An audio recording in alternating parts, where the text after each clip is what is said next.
हमने वह चिड़िया जो उसकी कविता वाचन की थी और ये जाना था कि कवि चिड़िया के बारे में क्या सोचते हैं, क्या बताते हैं, किस तरीके से चिड़िया के चरित्र का चित्रण किया गया है। आइए आज हम इस कविता का स्पष्टीकरण जानें। वह चिड़िया जो चोंच मारकर दूध भरे झुंडी के दाने रुचि से रस से खा लेती है, वह छोटी संतोषी चिड़िया नीले पंखों वाली मैं हूँ, मुझे अन्न से बहुत प्यार है। छोटी सी नन्ही सी चिड़िया कहती है कि उसे अन्न के दानों से बहुत प्यार है। वह उसे बहुत ही रुचि से खाती है। जुंडी के दाने यानी कि ज्वार के दाने, उसे ज्वार के दाने दूध में भरकर दूध में भीगे हुए खाने से बहुत आनंद आता है।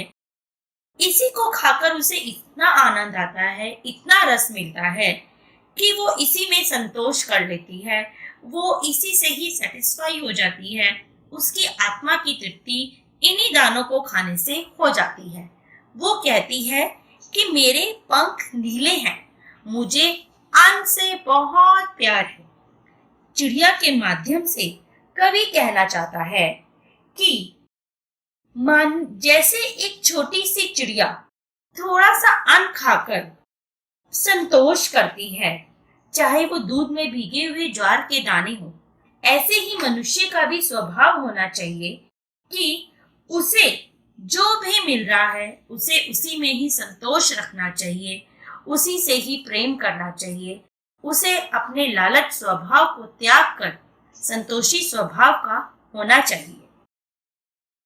अन्न से प्रेम करना यानी कि अन्न का आदर करना, अन्न को ग्रहण करना। अन्न जो हमें ताकत देता है वो हमें जीवन को संवार देता है, इसीलिए हमें अन्न का अनादर नहीं करना चाहिए।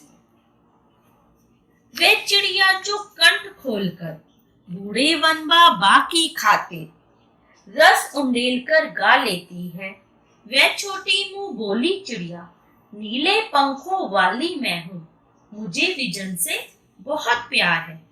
कवि कहता है इन पंक्तियों में चिड़िया अपने आप को बंधन मुक्त मानती है। वो कहती है पिंजरे में रहना उसे पसंद नहीं है, मगर उसे जंगल में जो बूढ़े वन बाबा हैं उनकी खातिर वो मीठे स्वर में गाती है। अपने गीत के स्वर में पूरा आनंद का रस उंडेल देती है।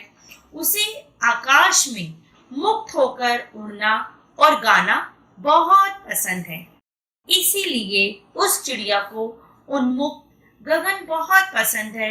विजन यानी कि आकाश से बहुत प्यार है, क्योंकि आकाश में कोई भी पिंजरा उसे अपने अंदर कैद करके नहीं रख सकता।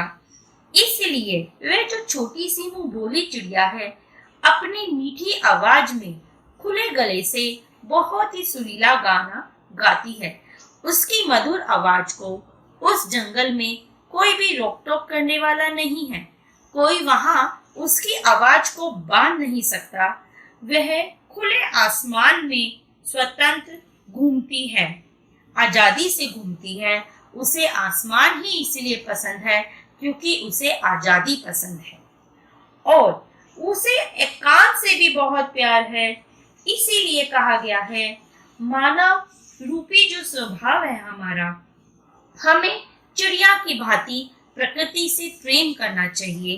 प्रकृति से हमें बहुत कुछ मिलता है, इसीलिए चिड़िया के द्वारा हमें इसमें यह संदेश मिलता है कि हमें भी एकांत में प्रकृति के बारे में सोचते हुए प्रकृति से प्रेम करना चाहिए। वह चिड़िया जो चोंच मारकर चढ़ी नदी का दिल टटोलकर जल का मोती ले जाती है, वह छोटी गर्वीली चिड़िया नीले पंखों वाली मैं हूँ, मुझे नदी से बहुत प्यार है। कवि के अनुसार चिड़िया बहुत ही गर्वीली है, यानी कि वो गर्व से युक्त है। उसे अपने ऊपर गर्व है कि वो इंडिपेंडेंट है, वो आजादी से सारे काम करती है, उसे किसी पे भी निर्भर नहीं करना पड़ता, वो एक आत्मनिर्भर चिड़िया है। जिस तरीके से नदी का किनारा लबालब जल से भरा रहता है, फिर भी चिड़िया उसमें अपनी चोंच मारकर जल राशि से इतना भरा हुआ अथाह जल, बहुत जल से भरा हुआ नदी का किनारा, उसमें से पानी का मोती लेकर आती है और उसी से अपनी प्यास बुझाती है। वो जल का मोती उसके लिए इतना मूल्यवान है क्योंकि वह स्वयं ढूंढ कर लाती है, उसी से ही अपनी प्यास बुझाती है। इसी से उसे अपने ऊपर बहुत गर्व महसूस होता है क्योंकि वो एक नीले पंखों वाली सुंदर सी चिड़िया है।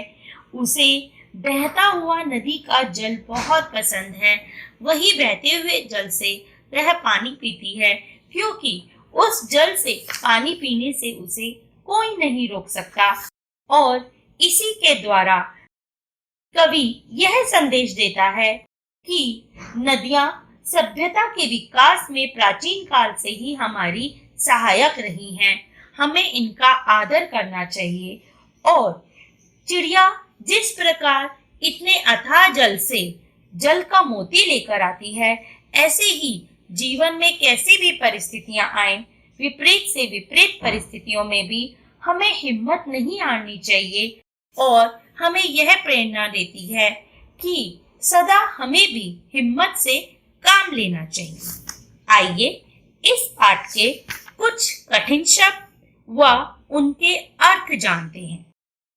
संतोषी अर्थात संतोष रखने वाली, कंठ अर्थात गला, खातिर यानी कि किसी के लिए, रस उंडेल कर गाना मधुर आवाज में गाना, विजन आकाश, गर्बीली गर्व करने वाली, टटोल कर खोज कर,